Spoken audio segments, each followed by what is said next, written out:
Gusto kong makatakas sa ingay ng mundo. Pero saan naman ako maglalayag?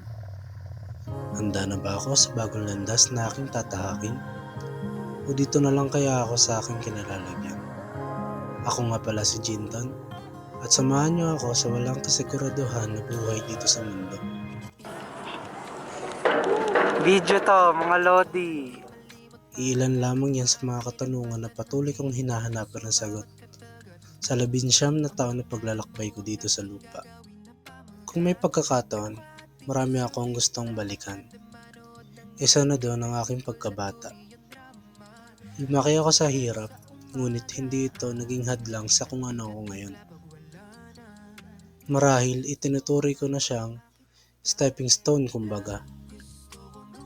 Sa kasalukuyan ay isa ako nangangarap na maging working student para makatulong lamang sa gastusin. Marami na rin naman akong natutuhan bilang isang BS Psychology student sa National University. Kabilang na doon kung paano ba magsuyo. Joke lang, wala akong jowa. Mahilig akong maglaro dati ng basketball, ngunit ngayon ay naglalaro na lamang kapag may aya ng tropa.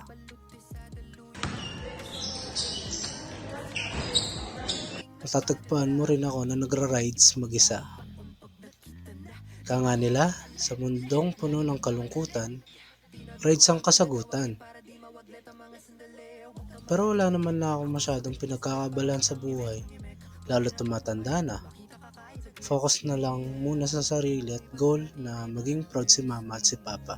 Sobrang kulay parang mikit mini, pero yung kilig iba palagi kay mama sinangguni at tumawag na ng pari pagkat sa ikaw ang ilaw ng gabi.